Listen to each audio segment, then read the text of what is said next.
Welcome again, everyone. It's nice to be here again on a nice day on my porch. And I left you all last week with just a tune written, and I hope you had a nice time with it. It's a slip jig, and I was going to be curious how people chose to play this tune, but I'm going to play it for you now the way that I'm thinking of it.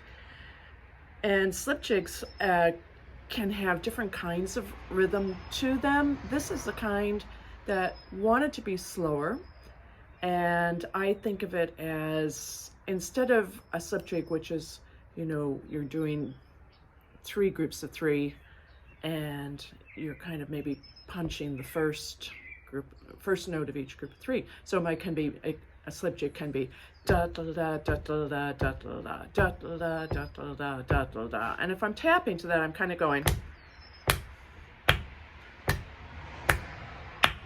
And this tune didn't want to do this, and so for each group of 3, I find myself thinking of it this way, as 1, 2, 3, 1, 2, 3, 1, 2, 3, 1, 2, 3. So that'll resonate for the people who chose to do it that way when I'm playing it that way. And but it can be played at different speeds. And if I did go a different speed, I think I'd have to get rid of that little punchy 1 and 1 and 1 and next measure. So, but I'll play it the way that I had it in my head first. And I just played a nice easygoing pace, and you can play it along with me. Here we go.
If it were to take off and be a different pace, again, I think I would get rid of that little extra tap as I go along. And so it could probably go.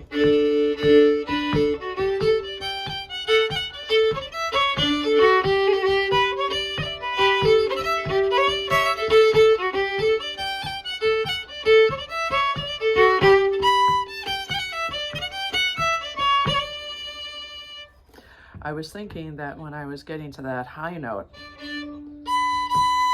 it's written down as 2 notes, but somehow when I get there, I just want to run them into each other and just go. So instead of, I'm going like this. And you can push your bow there so that you're kind of hearing 2.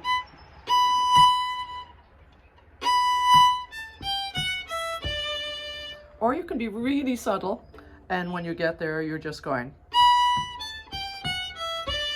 without any attack or anything to say that it was 2 notes. I was also going to say that when you get to this part in the first part,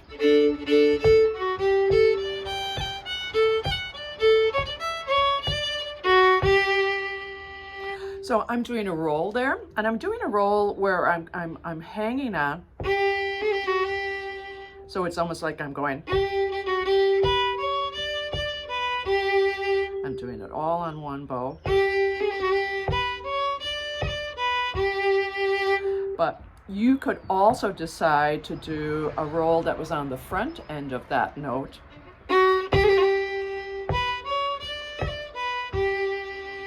So I'm doing the roll at the very beginning and hanging onto the note, da da da da da da. And then the other thing that you could choose to do is to stretch the rolling motion all throughout the note.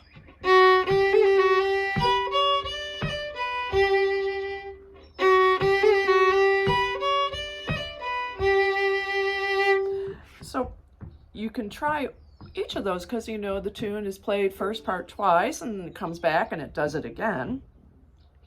And so if I play that first part a couple of times,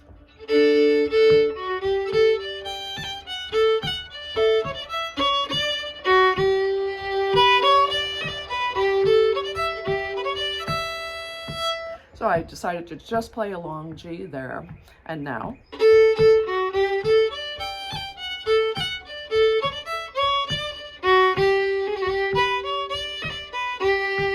And that was the one that I usually choose to do. Now I'm going to put it on the front end.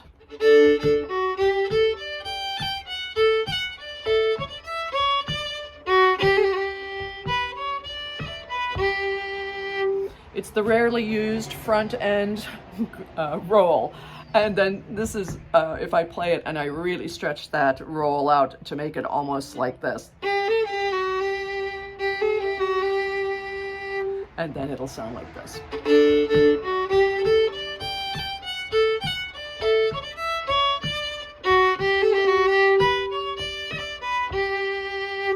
Look at all the options we have.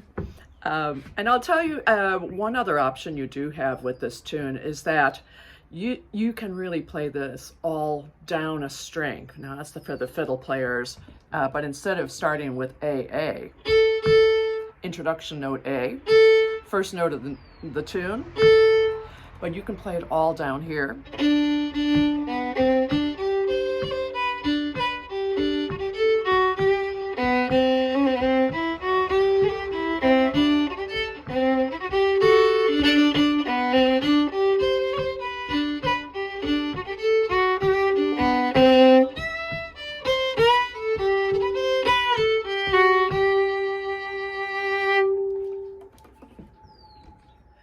So finally today, 3 things actually.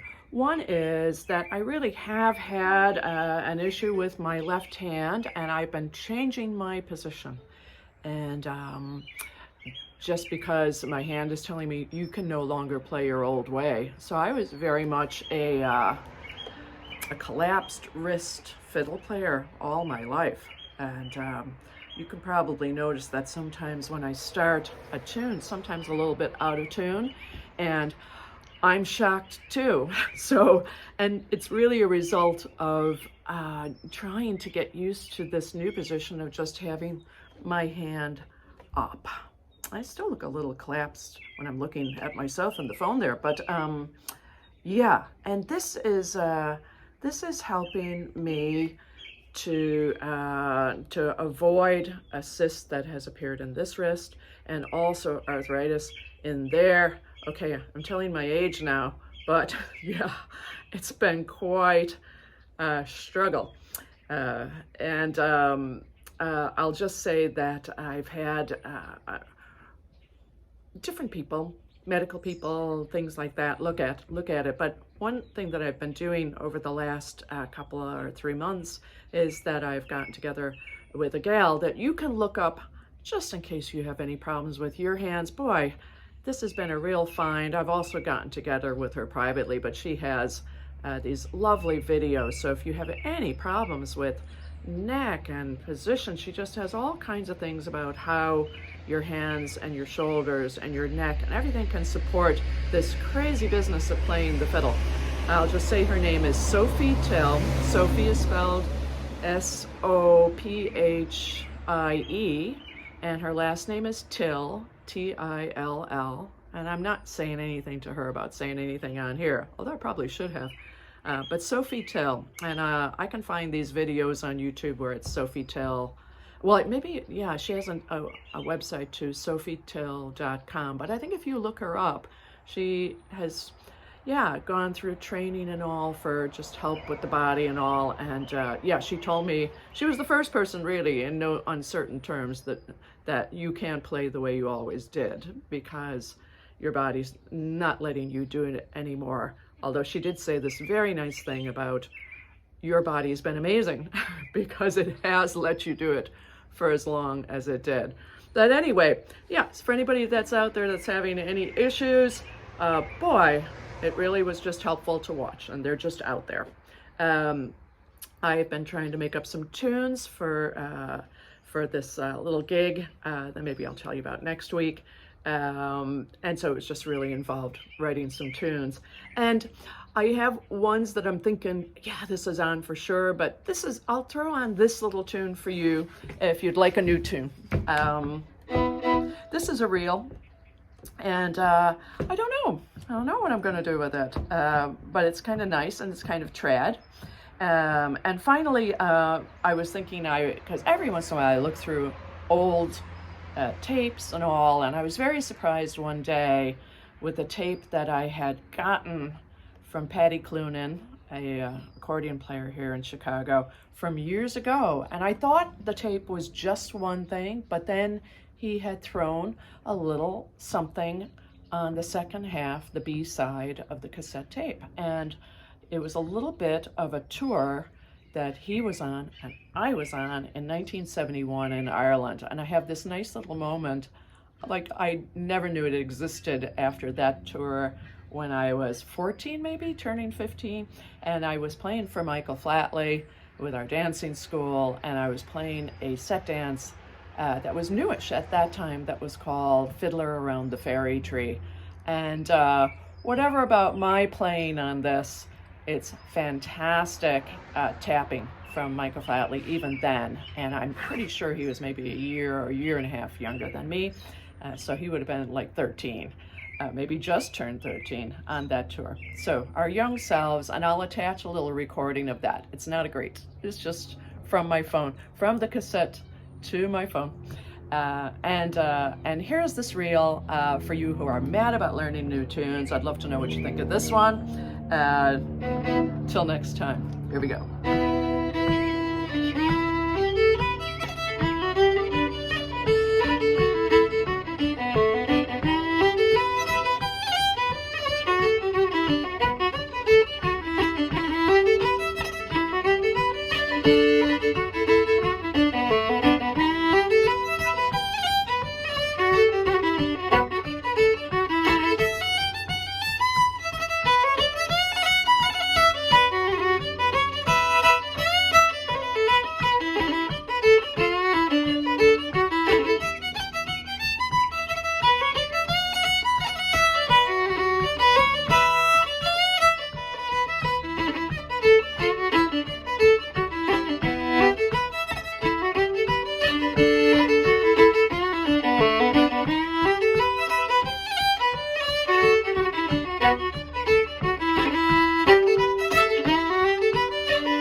righty. Till next time, y'all. Bye for now.